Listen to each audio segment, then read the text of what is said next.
Challenge মোকাবিলা করতে জামাত ইসলামী প্রস্তুত।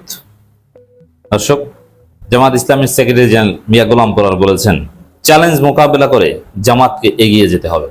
হ্যাঁ, এই চ্যালেঞ্জ মোকাবিলা করার এখনই উপযুক্ত সময়, দেখিয়ে দেওয়ার সময়। আশা করি জামাত দেখিয়ে দিবে।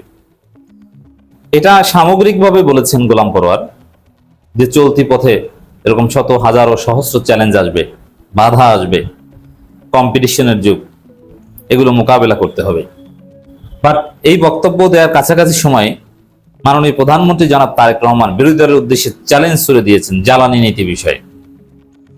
জামাতকে এই চ্যালেঞ্জ গ্রহণ করতে হবে, যদিও জামাত অলরেডি চ্যালেঞ্জ গ্রহণ করেছে এবং পলিসি ডিক্লেয়ার করার জন্যই সংসদের অধিবেশন ডাকার অনুরোধ করেছেন জামাত আমির। এর মানে জামাত প্রস্তুত।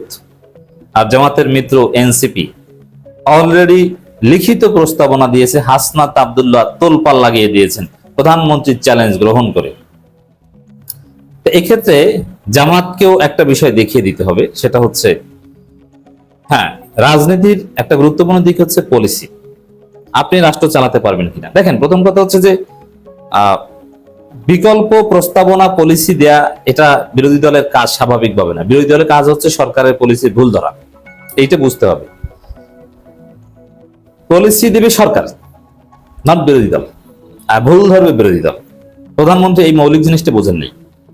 আর দ্বিতীয় হচ্ছে, হ্যাঁ, যদি বিকল্প পলিসি দিতে পারে গুড, এটা সরকারের জন্য কন্ডিউসিভ।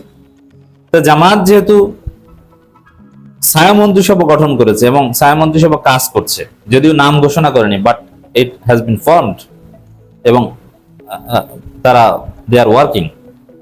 এই জায়গায় আমি মনে করি প্রধানমন্ত্রীর চ্যালেঞ্জ গ্রহণ করে জামাতকে যে কাজটা করতে হবে, আলাদা সংবাদ সম্মেলন করতে হবে, বিরাট ব্যানারে নাম দিতে হবে যে মাননীয় প্রধানমন্ত্রীর চ্যালেঞ্জ গ্রহণ করে বিকল্প জ্বালানি নীতির প্রস্তাবনা উপস্থাপন আয়োজনে বাংলাদেশ জামাত ইসলামী অথবা 11 দলীয় জোট। কোথায়? হোটেল ইন্টারকন্টিনেন্টালে বা এরকম কোন 5 স্টার হোটেলে। এই মগবাজারে চিপাগল্লিতে করলে কাজ হবে না, কারণ দিস ইজ পলিসি ডিক্লারেশন, এটা মগবাজারে মানায় না। এবং বিশেষজ্ঞদের দাওয়াত দিতে হবে, বিশ্ববিদ্যালয়ের শিক্ষক, প্রফেসর, সাবেক সচিব, সাবেক জ্বালানি উপদেষ্টা মাহমুদুর রহমান থেকে শুরু করে এমনকি ভার্চুয়ালি পিনাকি ভট্টাচার্যকে কানেক্টেড রাখতে হবে। তারা বক্তব্য দিবেন, জামাত তার পলিসি ডিক্লেয়ার করবে, সংবাদ সম্মেলন করে, প্রধানমন্ত্রীর চ্যালেঞ্জ গ্রহণ, এটাই থাকবে শিরোনাম। দেখিয়ে দিবে জামাত যে তারা কি পারে এবং অনতিবিলম্বে এই কাজ জামাতের ছায়া মন্ত্রিসভায় করতে হবে। ইনফরমালি নানানভাবে নানান অল্টারনেটিভ পলিসি অলরেডি ডিক্লেয়ার হয়ে গিয়েছে, প্রধানমন্ত্রীর চ্যালেঞ্জ অলরেডি গৃহীত হয়ে গেছে, প্রধানমন্ত্রী নাকানে জুবানি খেয়েছেন। এখন দেখবেন যে চ্যালেঞ্জ, ওই বিকল্প যে প্রস্তাবনা, এগুলো অবশ্য প্রধানমন্ত্রী মান বাঁচানোর একটা উপায় আছে। আমিরে জামাতের আহ্বান অনুযায়ী সংসদের অধিবেশন ডেকে তারপরে একটা সর্বদলীয় কমিটি গঠন করা সংকট নিরসনে, সেখানে জামাতের পলিসি আলোচনা হবে, সরকারের একটা আলোচনা হবে। এটা করতে পারলে যেরকম আগে জ্বালানির সংকট সমাধান হয়েছে, এবার বিদ্যুৎ সংকট থেকে শুরু করে গ্যাস সংকট সমাধান হবে। এটা করতে বলে প্রধানমন্ত্রীর মান বাঁচবে না। ঠিক আছে, আমি চ্যালেঞ্জ দিয়েছিলাম, এরা চ্যালেঞ্জ গ্রহণ করেছে, বাস্তবায়ন হয়েছে। আর যদি এরকম কোন সর্বদলীয় কমিটি করতে না পারে, তাহলে বুঝতে হবে যে প্রধানমন্ত্রী জাস্ট চাপাবাজি করেছেন, কথার কথা বলেছেন, বিরোধিতার খাতিরে বিরোধিতা, যে বিরোধী দলের পতন, এটা ওই ইশরাকের মতো হালকা কথা হয়ে থাকে। কিন্তু মাননীয় প্রধানমন্ত্রীর বক্তব্যের একটা ওয়েট থাকে, এটা আমরা চাই। তো দর্শক, জামাতকে সংবাদ সম্মেলন করে এই চ্যালেঞ্জ গ্রহণ করতে হবে। শুধু ফেসবুক, এখানে হাসনাত আব্দুল্লাহ এগিয়ে গেছেন, এটা জামাতের জন্য শিক্ষা। তিনি সবার আগে ফেসবুক পোস্ট দিয়ে চ্যালেঞ্জ গ্রহণ করে তোলপাড় লাগিয়ে দিয়েছেন এবং প্রমাণ করেছেন এনসিপি ইজ স্মার্ট, শিক্ষিতদের দল, মেধাবীদের দল, বিশেষজ্ঞদের দল। এনসিপির মতো একটা বাচ্চা দল, তারা এভাবে নিজেদেরকে উপস্থাপন করতে পেরেছে। এই জায়গায় জামাতকে আরো জোরালো ভাবে, আরো জমকালো ভাবে এই কাজটা করে দেখাতে হবে। এটা তো শুধু এই একটা বিষয়। ওভারঅল গোলাম পরোয়ার যেটা বলেছেন, চ্যালেঞ্জ মোকাবেলা করে জামাতকে এগিয়ে যেতে হবে, এরকম সব চ্যালেঞ্জ জামাতকে মোকাবেলা করতে হবে। তবে এখানে একটা বিষয়, আপনি জাতির উপকার করছেন, এটা যেরকম রাইট, সত্যিকার অর্থে আপনার পলিসি কাজে লাগুক, আপনার চিন্তা এটা। একই সাথে রাজনৈতিক সুফল পেতে হবে। রাজনৈতিক সুফল পেতে হলে এই হাসনাত আব্দুল্লাহদের মতো চালাক হতে হবে, মানে খুব দ্রুত করতে হবে। এখানে আরো একটা কৌশল দেখাই। মনে আছে রমজান মাসে খেজুরের দাম এবং একজন সংসদ সদস্যের কয়েক মাসের কাজের বা এক মাসের এরকম হবে, 1-1.5 মাস সম্ভবত, কি কি করেছেন, কি কি বরাদ্দ পেয়েছেন, সবকিছুর একটা ডিটেলস প্রেজেন্টেশন দিয়ে একদম পই হিসাব দিয়েছিলেন হাসনাত আব্দুল্লাহ। এবং এটা বাংলাদেশের রাজনীতিতে একটা ইতিহাস ছিল। পুরো সরকার নড়েচড়ে বসেছে, সবার উপর প্রভাব পড়েছে, পুরো বাংলাদেশ নড়েচড়ে বসেছে। হাসনাত আব্দুল্লাহ একটা লাইভ ক্লাস নিয়েছেন, নাম জবাবদিহিতা। এটা হাসনাত আব্দুল্লাহকে অনন্য উচ্চতায় পৌঁছে দিয়েছিল। এখন আবার সেই হাসনাত আব্দুল্লাহ জাস্ট একটা ফেসবুক পোস্ট, বিকল্প প্রধানমন্ত্রীর সমালোচনা সহ বিকল্প জ্বালানি প্রস্তাবনা দিয়ে দিয়েছে। এটা হাসনাতকে রাজনীতিতে অনেক স্মার্ট করেছে।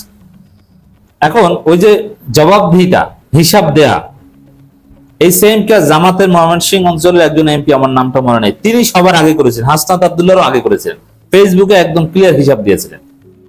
কিন্তু পার্থক্যটা হচ্ছে হাসনাতের স্টাইল। হাসনাত লাইভ ক্লাস করে দিয়েছেন এবং হাসনাতের যে বক্তব্য এটা পুরো জাতির কাছে তিনি তার ফেসবুকের মাধ্যমে পৌঁছাতে পেরেছেন, যার ফলে সমস্ত গণমাধ্যমগুলো সেই বক্তব্য নিয়ে আলাদা রিপোর্ট করেছে।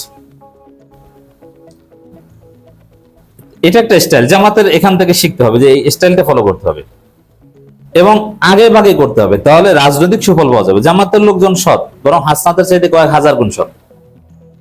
এবং জবাবদিহিতার জায়গায় জামাতের এমপিদের বিরুদ্ধে 2-1টা সমালোচনা আসলো, জামাতের এমপিরা যে সৎ, এরকম সৎ এমপি আসমানের নিচে জমিনের উপর আপনি কল্পনা করতে পারবেন না, কিছু ত্রুটি বিচ্যুতি থাকা সত্ত্বেও।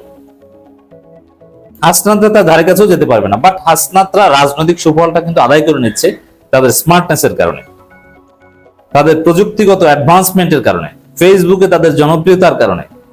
কিন্তু জামাত এই রাজনৈতিক সুফলটা পাচ্ছে না। এজন্য কয়েকটা বিষয়, প্রথম কথা হচ্ছে চ্যালেঞ্জ মোকাবেলা করতে হবে টাইমলি। ওই হাসনাতের মতো সাথে সাথে প্রধানমন্ত্রী বলেছেন, হাসনাত কিন্তু ল্যাপটপ নিয়ে বসে গেছেন, ও প্রধানমন্ত্রী বক্তব্যের 4 ঘন্টার মধ্যে বা 3.5 ঘন্টার মধ্যে ঘটনা ঘটিয়ে দিয়েছে। এই 3.5 ঘন্টা ওইটা নিয়ে গবেষণা করেছে। এই সাথে সাথে কাজ করা শিখতে হবে। আপনি আছে এখন রোকন বৈঠকে, ঠিক আছে, রোকন বৈঠক শেষ করে অন্য জেলা থেকে নিজ জেলা ঢাকায় যাই, তারপরে 3 দিন পরে এটা নিয়ে বসি, এটা রাজনীতি না। এই জন্য জামাতের এই চ্যালেঞ্জ মোকাবেলা করতে হলে এক নেতা দুনিয়ার সব কাজ করেন, এটা বাদ দিতে হবে। জামাতের নেতারা কেন স্মার্ট না, কেন পড়াশোনা জানে না, ভালো বক্তব্য দিতে পারে না, টকশোতে ভালো করে না, তথ্য উপাত্ত দিতে পারে না? এর কারণটা কি? এর কারণটা হচ্ছে সারাক্ষণ সে কাজ করে, সে তো কেতাব নিয়ে বসতেই পারে না, সে তো গবেষণা করতে পারে না। একটা ফেসবুক পোস্ট দিলে বানান শুদ্ধ হয় না, কারণ কি? সে এটা নিয়ে মোতালা করতে পারে না। শুধু সাংগঠনিক কাজ একজনের মাধ্যমে দুনিয়ার সব করে। বাংলাদেশের সর্ববৃহৎ সংগঠন চালায় মাত্র 21 জনে, 21 জনের জীবন তামা, স্ত্রী সন্তানকে সময় দিতে পারে না। না, এই কাজ করা যাবে না। পার্টিকে ডিসেন্ট্রালাইজ করতে হবে, বড় কমিটি দিতে হবে এবং পড়াশোনা করার জন্য পর্যাপ্ত সময় দিতে হবে, ব্রেনকে রেস্ট দিতে হবে, তাহলে চ্যালেঞ্জ মোকাবেলা করতে পারবে।